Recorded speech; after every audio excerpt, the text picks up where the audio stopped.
Hello, this is Charles Brewer, President of the Civil War Study Group here at Lake of the Woods, Virginia. Welcome to the recording of our program on October 24, 2025. Good morning, everyone. Good morning. Thank you very much for coming out on this sunny, a little nippy morning, but we think it's going to be a great day, and as you can see, there's a lot to see here up front, so this will be a great program for us. I'm Charles Brewer, President of the Civil War Study Group here at Lake of the Woods. There are a few bumper stickers over here available. If you would like one, take it. If you want to leave $1 or $2 to cover costs, please do so. We also have this trifold, which if you don't have a copy, it's nice to have one to share with people that are visiting and things like that. It has scannable links to the pages on our website that where you can see the detail of each of the interpretive panels that we've put up over the last 12 years. This is sort of like a collector's item because it's going to be replaced shortly with a version that includes our newest panel and a copy over there. We've created a panel that's currently in production in Pennsylvania for the United States Colored Troops here at the Wilderness on May 6th and 7th of 1864. We have a proof over there that's 2/3 the size, so if you have a chance to look at it, please do. Amongst our faithful participants is Bob Lookabill with Friends of the Wilderness Battlefield, and Bob has an announcement or two. Would you like to do that right now? I would love to. We've got a number of events coming up. I've got some flyers that I can share with you later on. Next weekend we have Living Historians. If you haven't been out to Mine Run, this is a great opportunity to get out there, and particularly to Payne's Farm. You're going to take a right at the Exxon station and go out Zora Road about 2 miles, and we'll be on the right-hand side. And we'll have about 100 living historians, reenactors, whatever the term you like to use is, and they'll be there to talk to you about weapons and uniforms and you name it. It's not going to be a true reenactment of a battle, but more sort of an educational. They will have a cannon, it will go boom, so you'll get that, you'll at least get that part of it. And then the following weekend is our anniversary, and I've got a flyer for that. And you mentioned Colored Troops. Tim Talbot from Central Virginia Battlefield Trust is going to speak on USCT at our annual meeting. So Very good. If you're interested in that, I've got a flyer. Any questions? Thank you. Thank you. Okay. All right. Our next program, our last program for this year, will be in this space, and of course my screen goes blank, in this space on November 21st at 10:30, our usual time frame. And the speaker will be Reverend John Heddleston of Sperryville, who will be speaking on General Custer, Gettysburg, and Virginia. So please mark your calendars for that. Now, I usually mention the fact that we've added donation links on each of our websites at the top and the bottom, so you can't miss it if you scroll. But I'm not going to do that today. Jack Fend, our Vice President, would like to talk about donations. I'll try to be brief on this, but I think this is what you'd call a good news notice. After our presentation last month by Dr.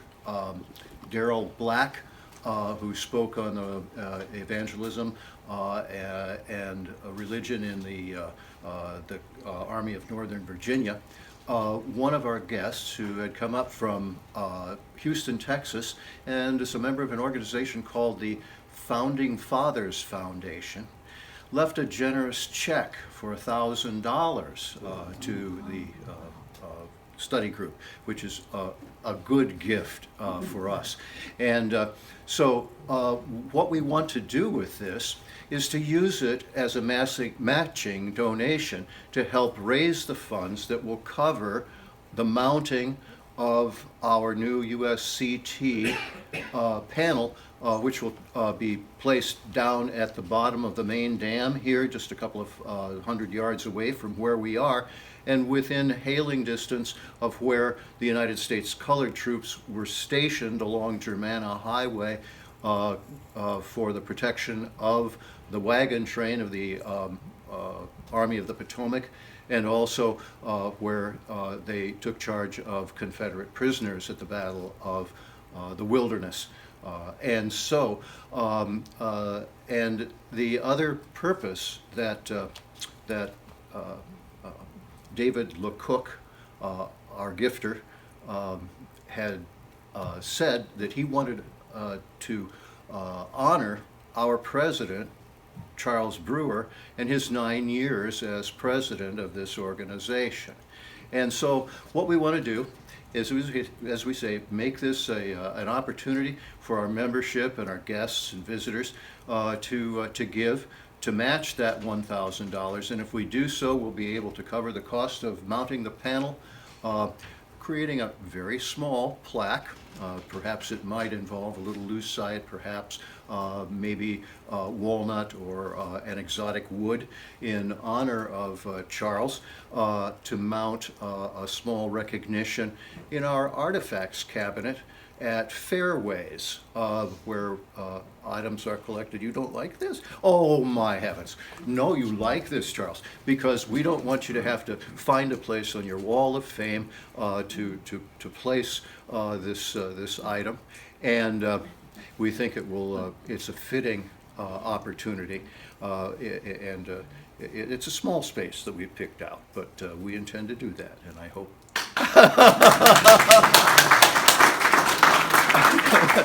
Okay, very small, a very small space. It's getting smaller all the time.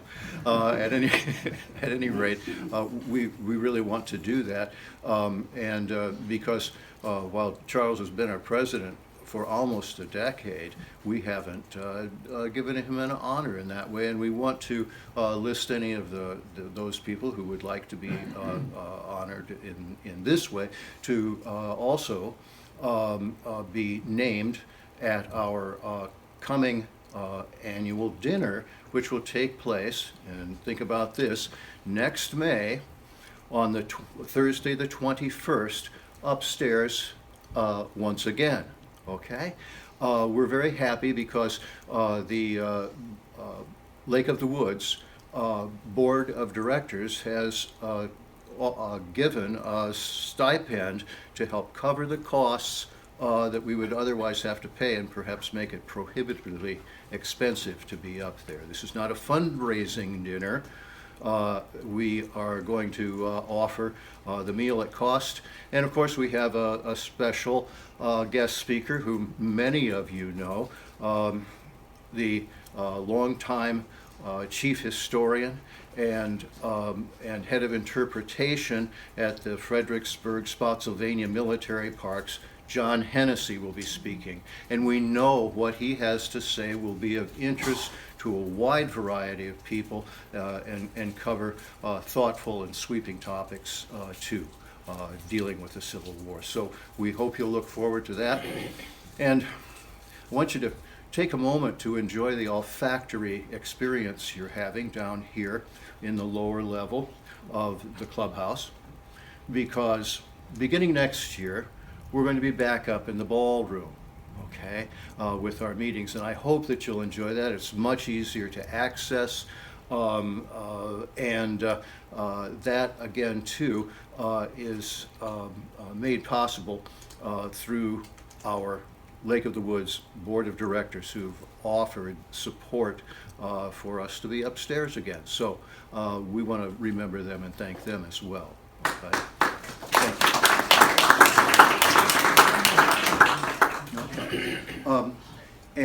And so, that having been said, I want to do a short introduction to our speaker today, Mr. John Vagnetti. And just to say this before I actually introduce him, we're pointing out who our board of directors are because we get ideas from you about who should come to speak. And in fact, last year, I don't know who it was, but some member of our audience said, would you please do something that's a little bit different and have a hands-on type presentation, something where we can see something in the way of artifacts of the Civil War. And so that is why John is presenting for us today. Okay. Collector, student, and relatively new neighbor at Fawn Lake, John Vagnetti will display and discuss federal carbines from his collection. There will also be examples of carbine accoutrements, ammunition, and tools, some of which are rarely seen. Interested attendees will be permitted to personally examine the carbines after the presentation. Mr. Vagnetti is a Marine Corps combat veteran and a member of the American Society of Arms Collectors, Virginia Arms Collectors Association, the Potomac Arms Collectors Association, Friends of Wilderness Battlefield, Central Virginia Battlefield Trust, and the American Battlefield Trust. And so at this point, I will turn matters over to Mr. Vagnetti with this one statement. He would like you to hold your questions until the end of the presentation, and John will offer a generous period of time for you to examine these materials, the items that he's brought, and to answer your questions. Thank you. Well, good morning. Good morning. As Jack and Charles said, my name is John Vagnetti, and I'm pleased to share some of my federal carbines with you. As Jack said, they'll be available to anyone who's interested to personally examine them at the end of my talk. I have some white gloves that I would wish you to wear when you handle those guns, simply because some of us have got oil, and I will clean all these when I get home, but if you'd be kind enough to wear the gloves, I'd appreciate it. I would also ask that when you're looking at these, do not dry fire them. Parts are really hard to get. So, I'm going to start off with the three oldest Civil War carbines in my collection, and these were all in the hands of federal troops at the beginning of the war. Excuse my back while I turn to get some of these examples. The first one I want to talk about is this is a model 1843 Hall carbine. It was the latest version of an arm that was initially issued to federal troops in 1833. And at the time, it was a pretty advanced piece of weaponry. It was a breech loader. Depending on the opening mechanism, this has a side lever. You could open up the breech, put the powder and ball, shut it and fire. And unlike most of the weapons at the time, this was a percussion arm. Now, by the time the Civil War showed up, this was obsolescent, to say the least, but it's known that the 8th New York Cavalry did in fact have some of these at the onset of the war. The total of the Hall carbine production was 15,000 across the 10-year period that different arms models were made.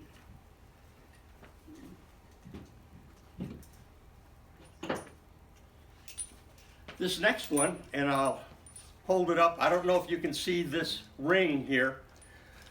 This was called the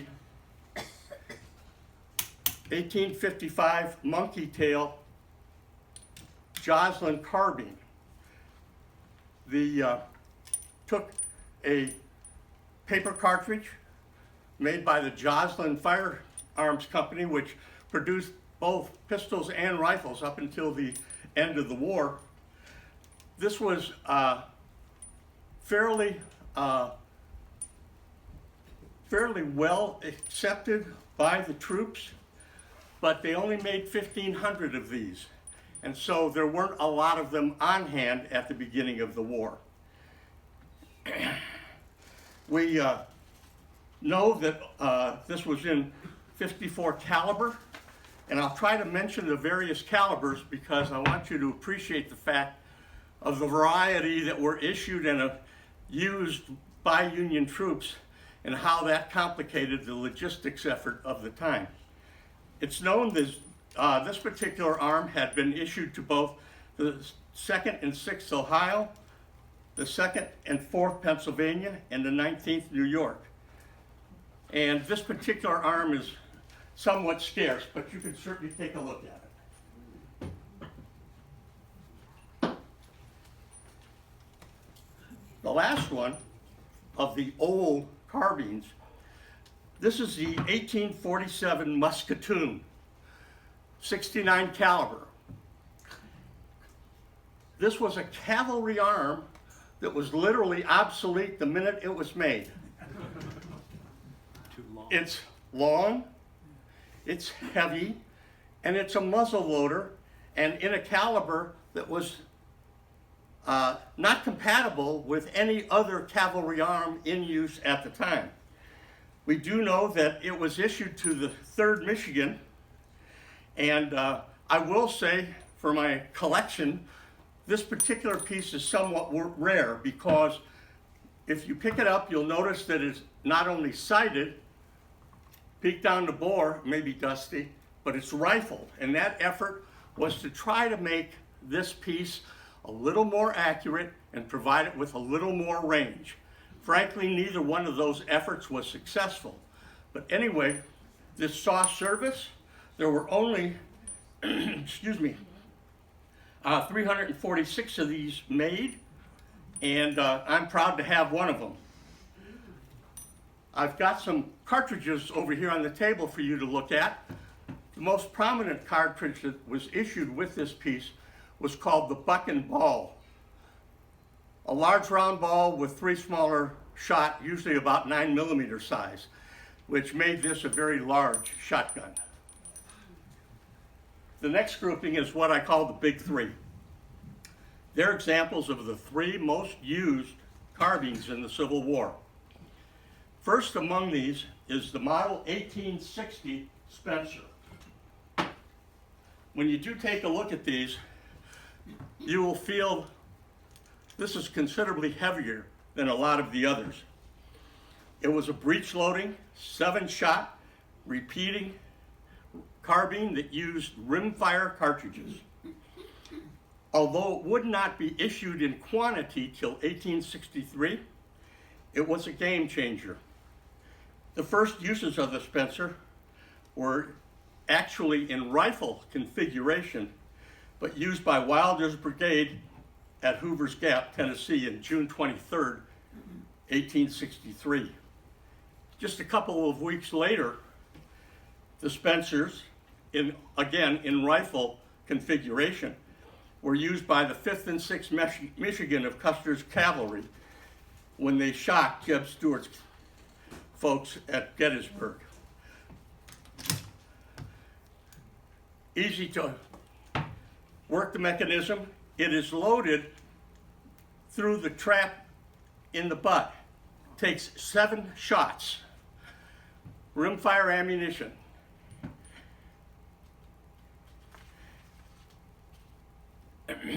There were over 45,000 carbines and over 11,000 of these Spencer rifles issued by the end of the war.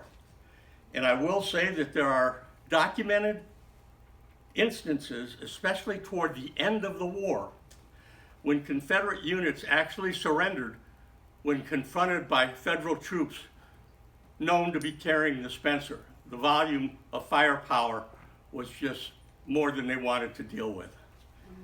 So, it was, I will also say, at the time that it was issued, the most advanced arm in the world. Repeater, breech loading, 7-shot rimfire ammunition.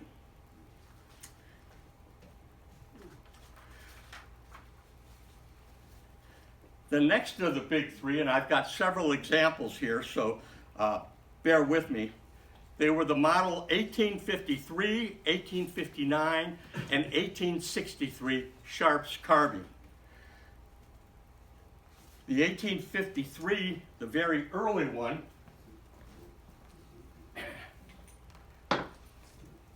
is this one, and you'll notice, if you take a look at it, it's got a slanted breech arm. These were initially issued to the Army in 1852, but the 1853 was the one that was issued to the troops during the Civil War. This one I'm very, very proud of, although it's a fine example of an 1853 Sharps. It's one of only 250 that is known to be inspected by federal inspectors. And given the usage that these arms saw, and the survival rate is quite small, this is a real rarity. So if you're at all interested in Sharps, take a look at this one. The next Sharps was the 1859.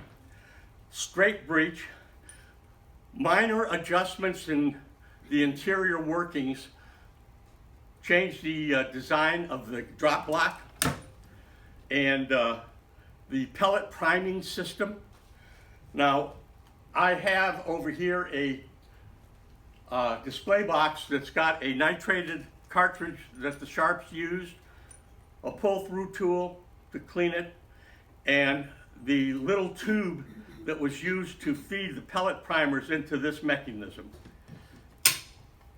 The very early 1859s were brass mounted. By that it had a brass butt plate, brass barrel band.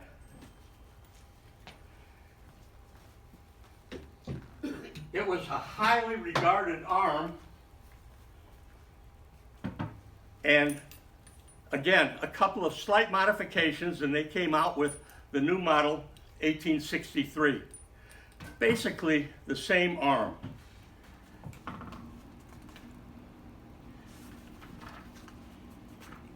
Excuse me. The total of the Sharps that were produced is 105,000. So you can see that these were not only widely used and readily accepted, but the production capability of Sharps made them one of the stalwarts. And it was this kind of arm that ultimately turned the tide in terms of cavalry of the northern armies against the Confederates. The Confederacy made a copy of this that was not as good, and I think imitation is the sincerest form of flattery. But again, 105,000 of these were made.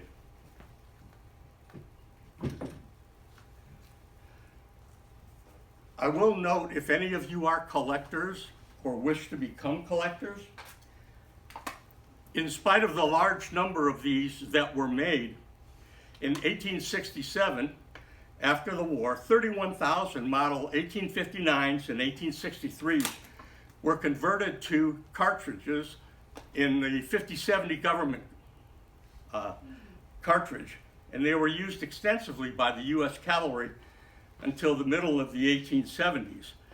So that number that were converted, plus the hard usage that they saw during the war, and then again surplus sales, the availability of a relatively original, honest to God, correct model 1859 is a tough nut. If you're a collector and can find one, it's worth your money. I also wanted to mention one thing about the Spencer carbine. Throughout the war, the Confederacy did not have and never developed a capability of manufacturing rimfire ammunition. The North literally made millions of rounds, and it was by that means, captured ammunition, frankly, when Confederates got their hands on a Spencer, that they could put it to use, because they had no logistic capability within the entire South to make rimfire ammunition. And that was a significant drawback, to say the least. The last of the big three is the Burnside carbine. This was designed by General Ambrose Burnside. However, he gave up and sold his patent prior to the war. So although it was the Burnside carbine and ultimately made in 5 different, slightly different models, he never got a dime after he sold the patent. This was, again, one of the widely used carbines. There were 59,000 of these made between 1858 and 1864.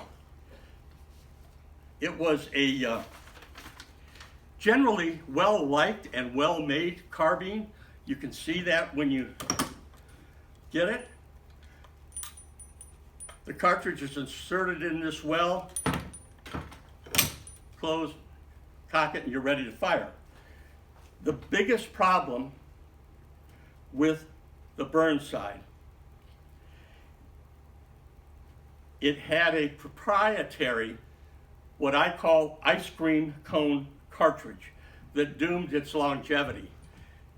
The cartridge that was manufactured, and I have an example for you to look at on the table, could only be used in the Burnside. And that obviously wasn't going to carry on after the war. But as long as there was fighting, this was a highly sought after piece.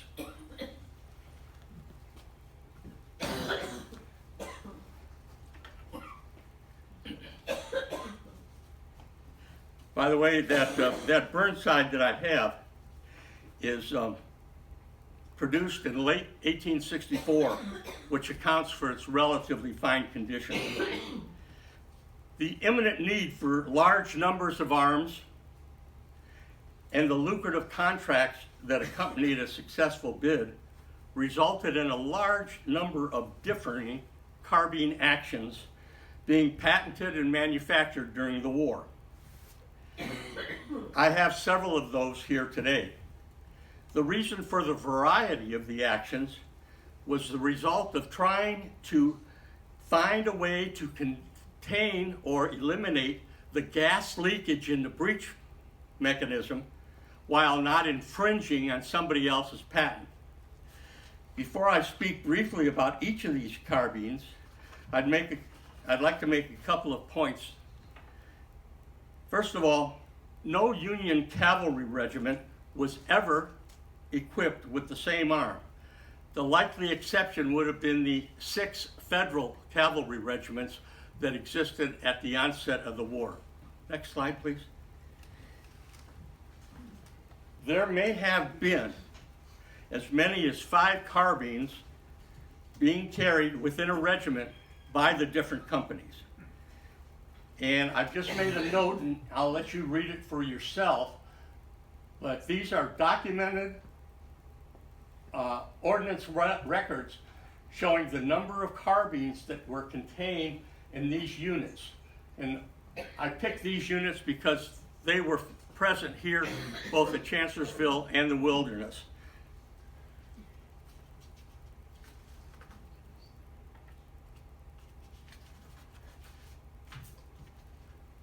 So that should, I think that'll illustrate my point regarding the variety of arms within each of those regiments. Second, the variety also existed among the caliber of the carbines.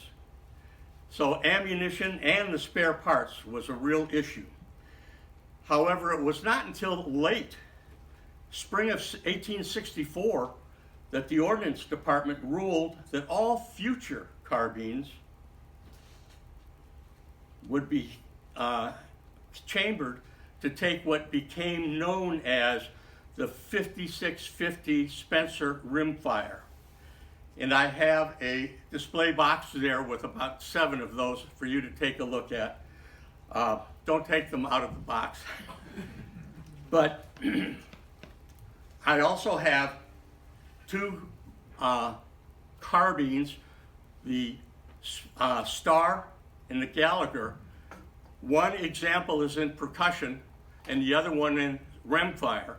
And they show you the effort by those companies to remain viable at the end of the war by converting to rimfire ammunition.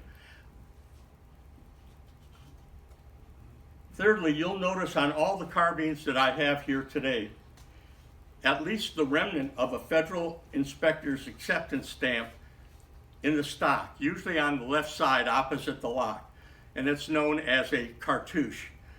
That's a very desirable thing to have on an arm, especially if you're looking for federally issued pieces.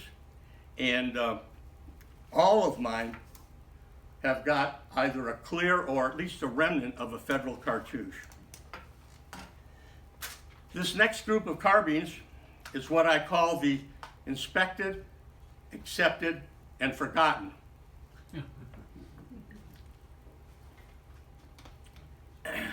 Slide, please.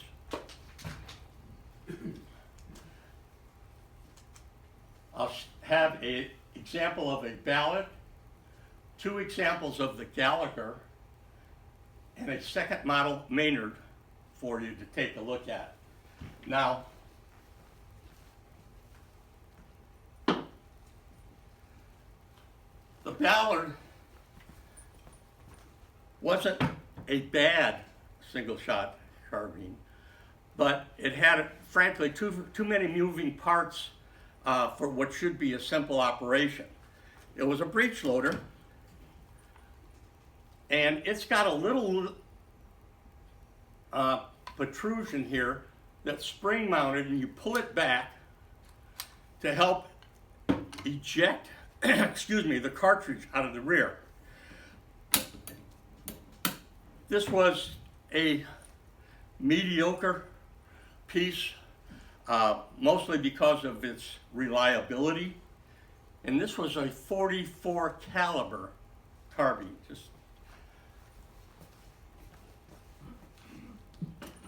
keep in mind those various numbers.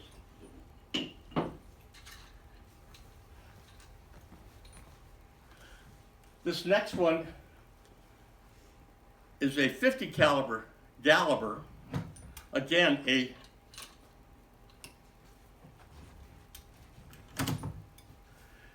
different breech loader. You pull the lever and the barrel drops open kind of like a shotgun. Whoops. Insert the cartridge, slam it shut. This particular arm is in relatively good shape. They saw, I'll get that in a second. They saw a fair amount of usage. Many of these were in the West and issued to state units. But again, it had a proprietary cartridge. I have a couple of them over here, and they kind of look like rimfires, except if you look at the base of them, there's a tiny pinhole.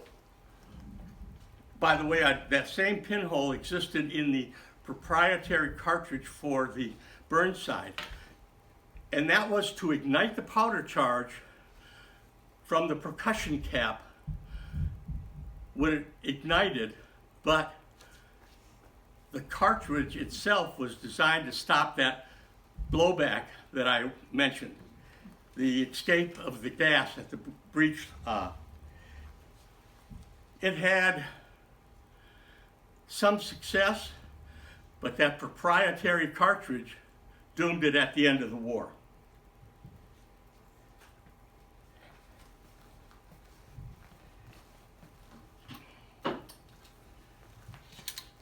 This is, the same piece, same arm, but using a rimfire cartridge. the Spencer, but it was too little too late for this particular arm.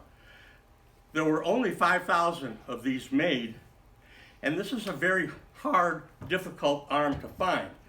I suspect that among the surplus sales made by the government at the end of the war, many of those went overseas or in South America. Plus, discharged soldiers were given the option, if they wanted the arm, they could buy it from the government. Between that and fund drives for World War I and II, a lot of these never made it. And this one is a kind of a rare bird and in fairly decent shape. But again, 44, 50 caliber rimfire Spencer 5650. The next one is a Maynard. This is a second model Maynard.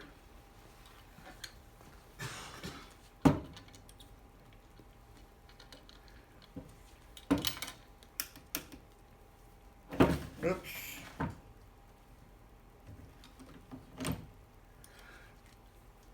Same kind of breech mechanism dropping. If you open this up, you'll notice a bevel on the breech of the barrel, and that's what created the seal for the piece. So when it was locked and fired, the gas was not escaping.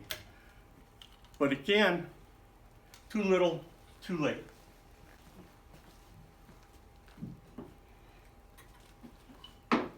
Next slide.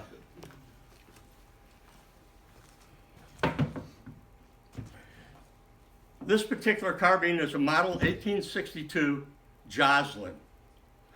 It had a distinctive breech block, and this saw a number of varieties manufactured. The two primary models were the 1862, this one, an early one, brass butt plate, brass barrel band, and it had a swing open door, cartridge, and because this locking device has a ridge in it, that's what created the seal. The government was very much interested in this mechanism and built 1,000 rifles using this mechanism in 1865. However, at that time, they were in the process of using the Erskine Allen trapdoor mechanism that was being developed at Springfield Armory, so this really didn't have a chance. But this was a fairly highly thought of carbine. It was rugged, and the 1864 model saw a lot of usage in the hands of the U.S. colored troop cavalry units that were raised toward the end of the war. The next piece I've got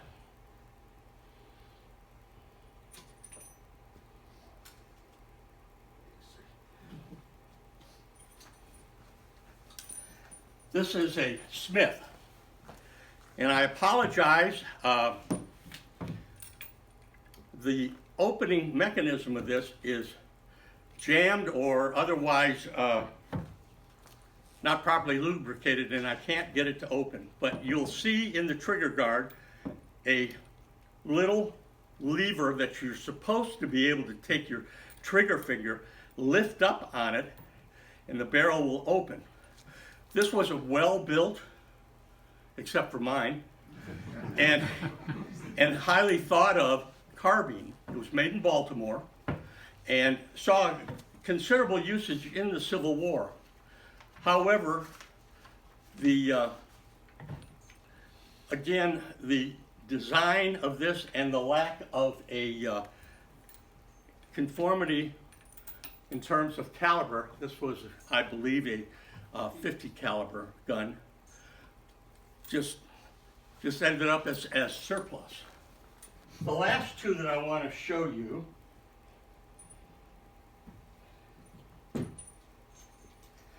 are the Star.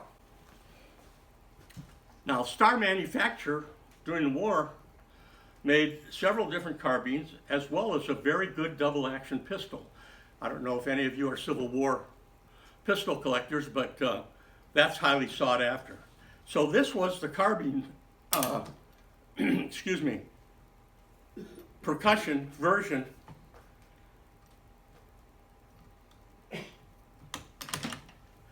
Drop block, kind of like the Sharps.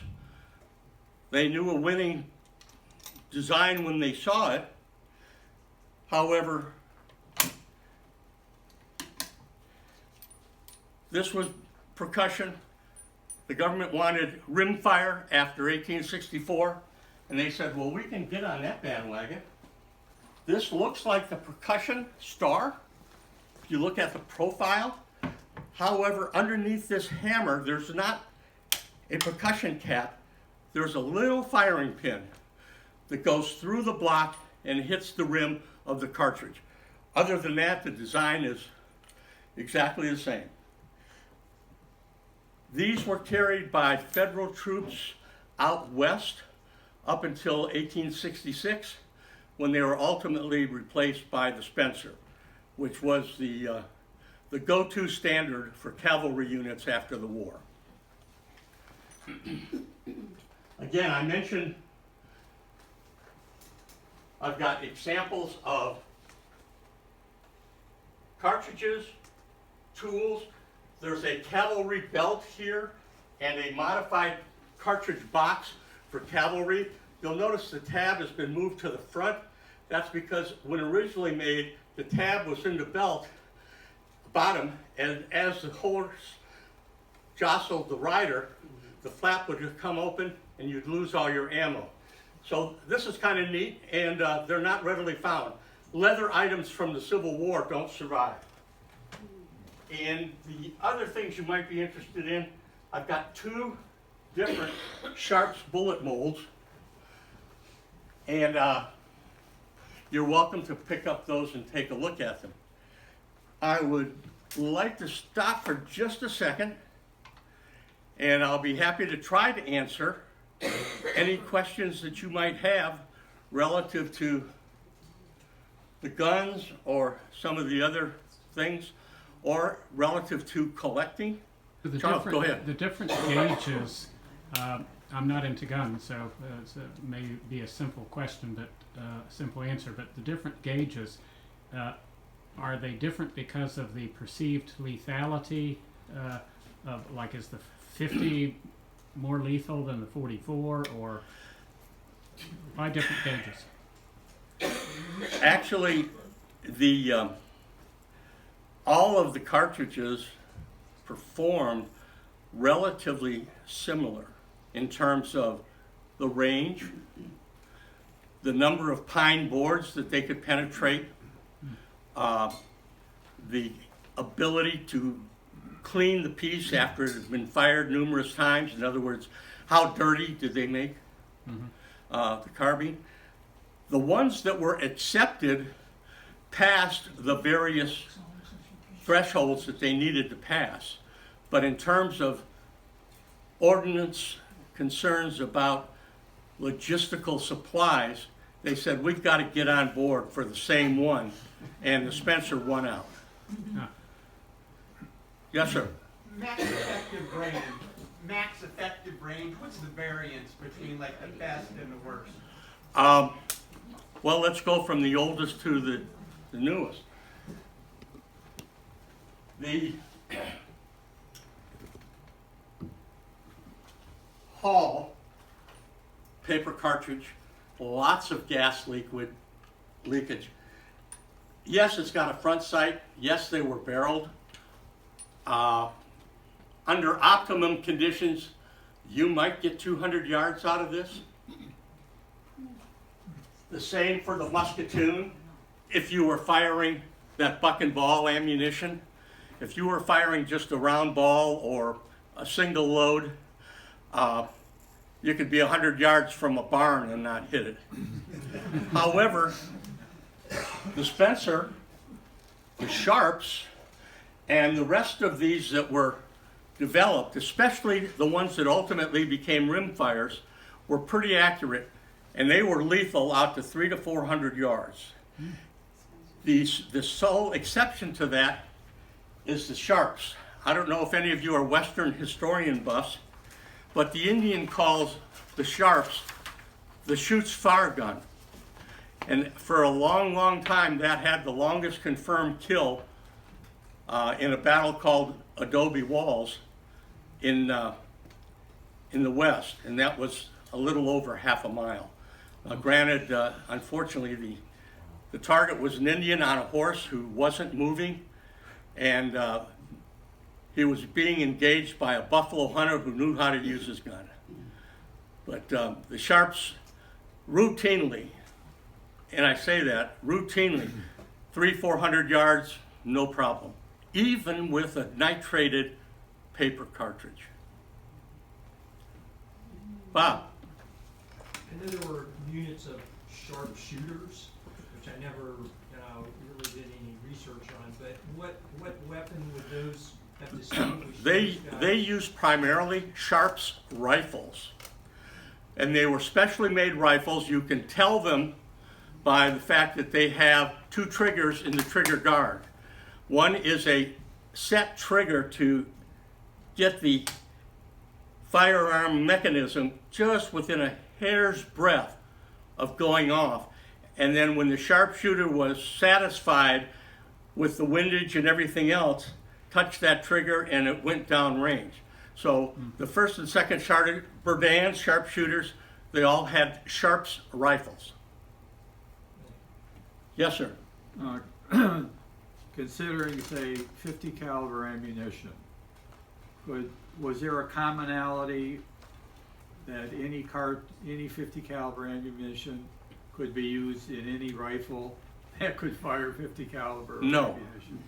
And the problem was, in addition to the caliber of the round, the depth of the chamber. For instance, the first paper cartridge Smith and Gallagher arms, the chamber was somewhat short. They ultimately made it a little deeper, but because the chamber wasn't quite deep enough, they ended up losing a lot of their powder when the breech block was closed because it protruded out too much. That was an engineering problem, if you will, that was ultimately solved, but it was really too late.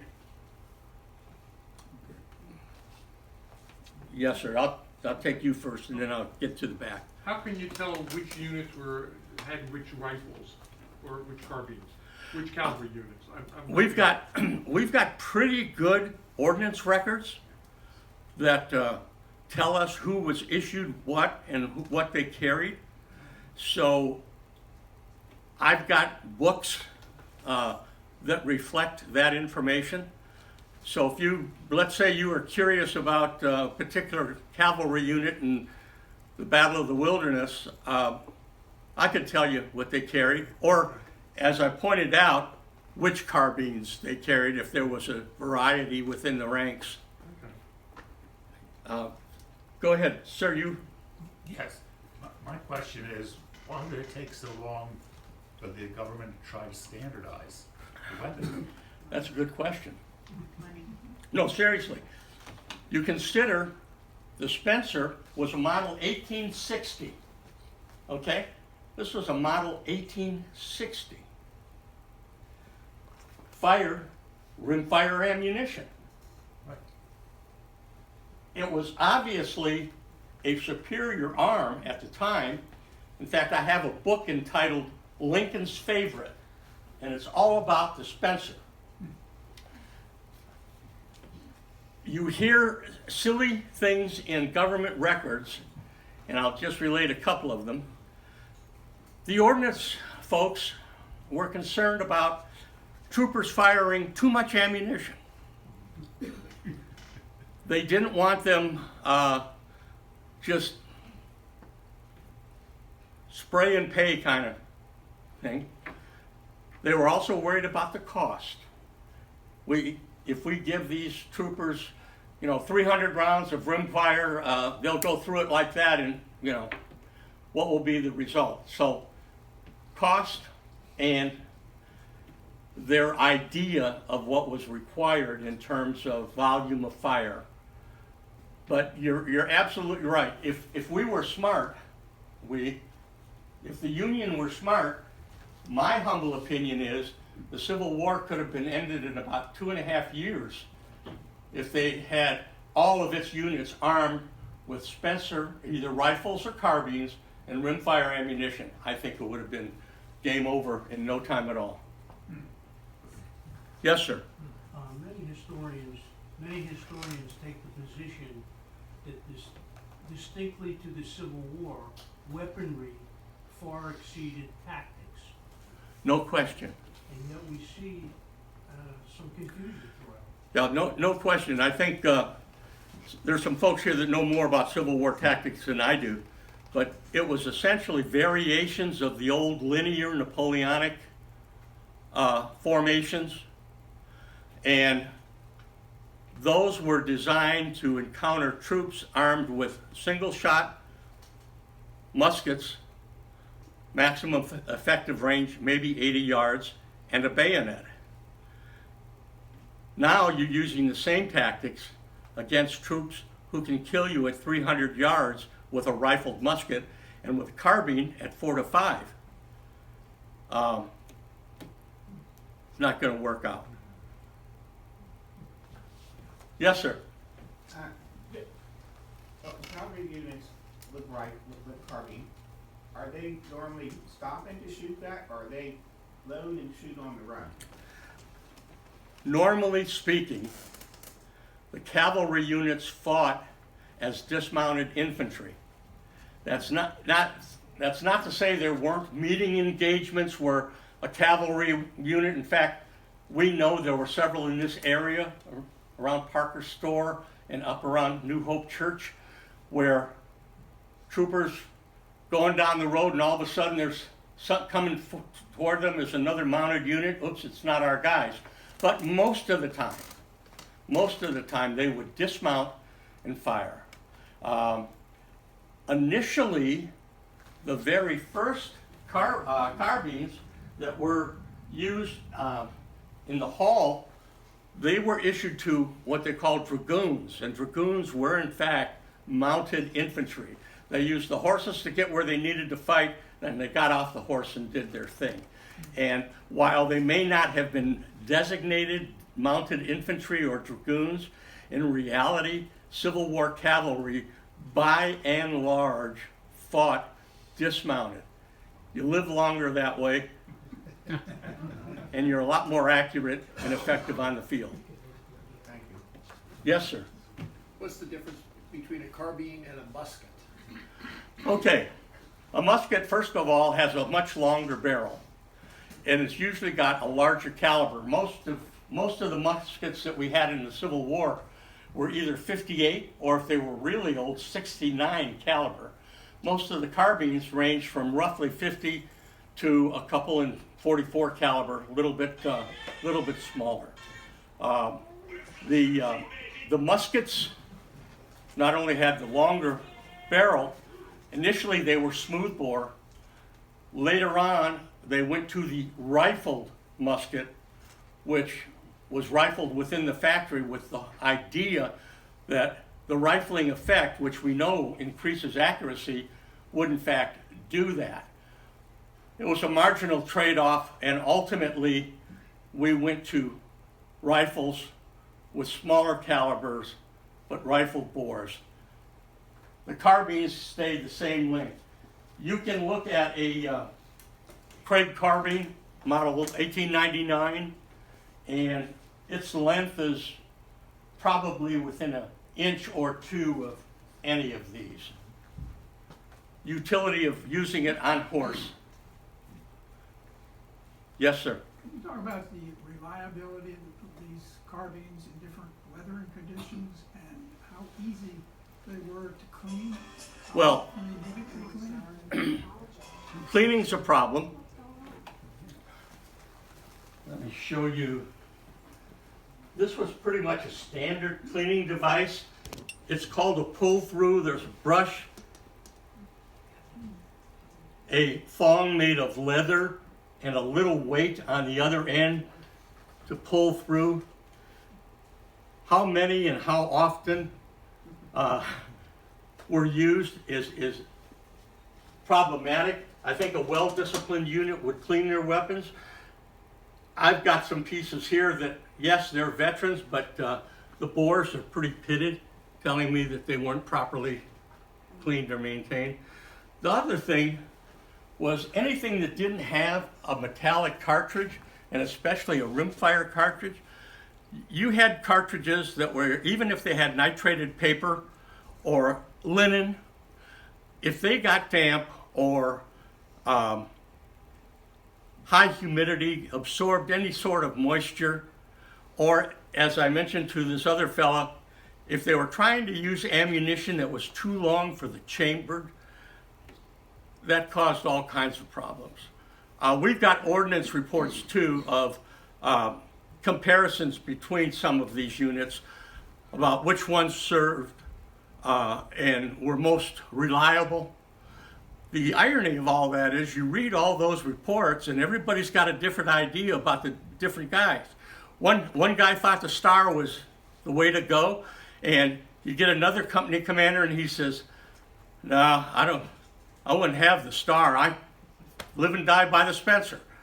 Somebody else would say, I don't think the Gallagher is all that bad. So we had all of these reports, but ultimately it was the decision to go with basically the single cartridge and then the Spencer. Because the Spencer was used all the way up until, like I said, the middle of the 1870s, even after we had adopted the 4570 trapdoor. They were still in wide use because the Spencer was a repeater. The trapdoor was a single shot. And believe me, the troops on the range, they liked having those 7 rounds. Wow. And I'll get you next, miss. Just real quick, John, Navy carbines, how, the difference and any other comparison? The only difference in Navy carbines, kind of like the one that you have, was the leather covering to help preserve the rifle, the exterior of it from rusting with salt water. But the caliber was the same and the functioning was the same. Yes, ma'am. What was the difference in weight between the carbine and the musket? Carbines were generally lighter. However, you don't have to get gloves on. But I want you to hold this. And then don't drop it. Oh my gosh. Okay? Yeah. Okay. About how many pounds was that? Pretty close to 8. Now I want to show you something else, or let you handle something else.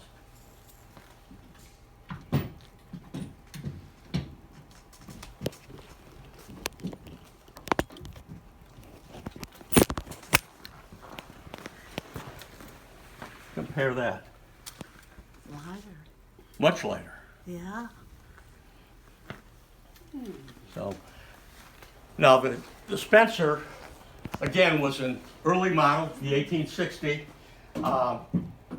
They took means to lighten the load after some time, but some of the early carbines were pretty heavy. I mean, they were as much as a musket. That was roughly 7 to 8 pounds, depending on their length, if they had a bayonet. Yes, sir, again. Did the companies who manufactured the arms also manufacture the ammunition? No. That was, they usually provided the specs for the ammunition manufacturers, but they didn't manufacture it. It was frankly, it was too dangerous. Manufacturing ammunition requires a whole other arrangement in terms of factories and location and that, as opposed to manufacturing the piece itself. One last question. Yes, sir. What do you plan to do with your firearms when you decide not to be a collector anymore? My wife's very interested in that. They will be part of my estate, probably sold, because my sons, while they're curious, weren't born with the defective collecting gene that I have. But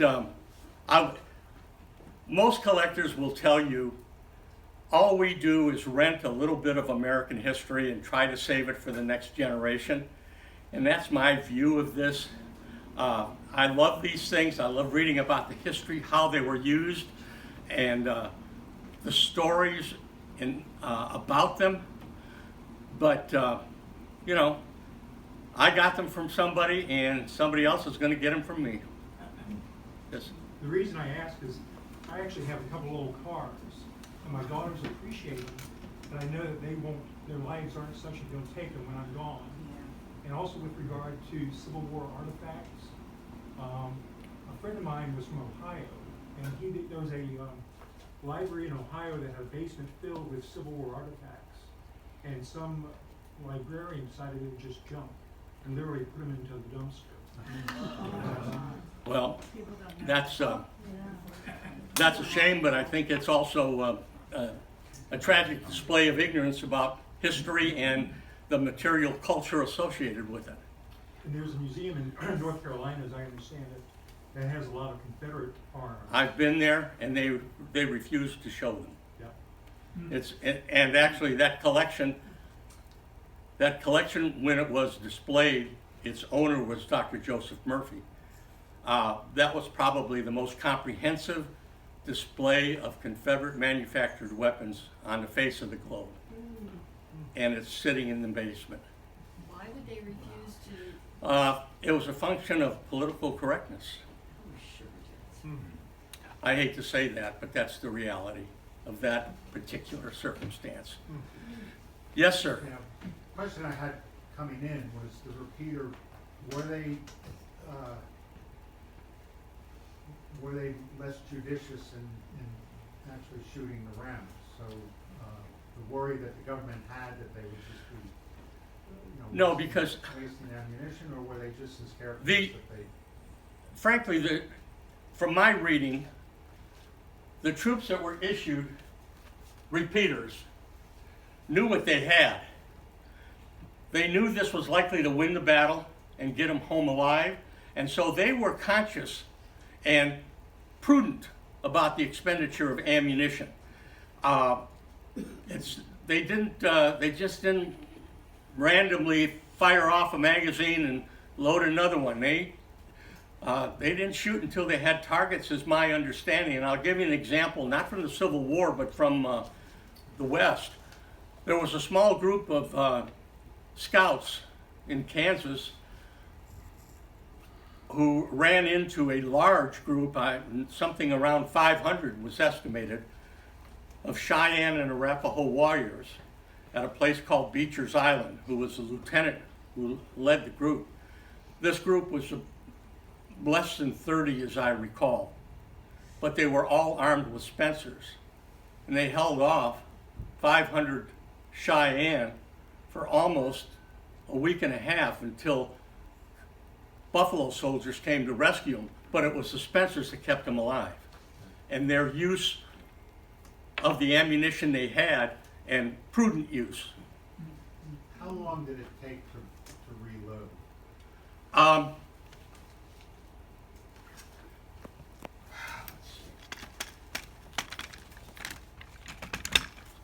Not that long. I mean, you've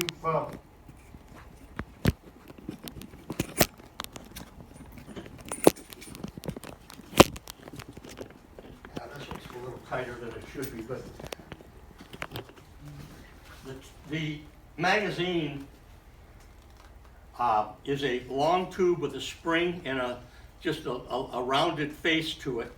And the way you load these is you put the rounds in loose, and then you slide this tube with the spring over them and then lock it in the back. You could probably do that, I want to say, probably less than 10 seconds. Significantly faster than muzzle load. Considerably. Yeah. I would say, of course, if you're under fire, you're scared. Maybe it was a little bit longer, but no question, you could load these things pretty doggone fast. But you'd have to be stationary. Could you do it while you're on the back of a horse, for instance? Theoretically, you could, but as I said, most of the cavalry battles, Brandy Station being a notable example, I know we all know about Brandy Station, most of the cavalry engagements, the troops were on the ground using their weapons. Okay. Any other questions? Yes, sir. Yeah, it was my understanding that the loading tube for dispensers was separate, and a trooper could carry 3, 4, 5 loading tubes. There was something called a Blakesley box, Okay. but these didn't come into use until very late in the war. In fact, I'm not even sure I could tell you what engagements, if any, they were used. They were used occasionally out west. They had, I think they actually had one that had as many as 10.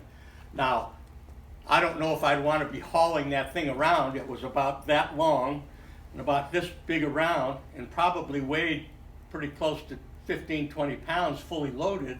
Then you've got all your other gear plus the carbine and a pistol on your hip and all that. I mean, the soldier's load is a real factor to consider and things like that.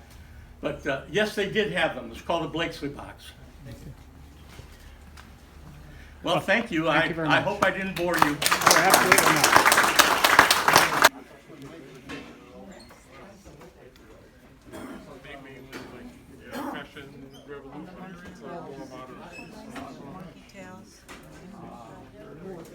Did not take a picture of me, did you?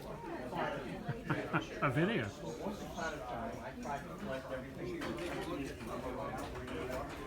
But I realized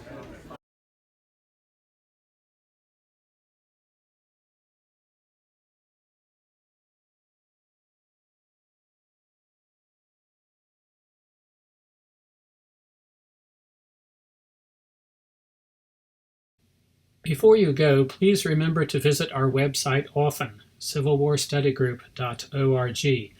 We make every attempt on a regular basis to provide informative content. Thank you for visiting, and God bless.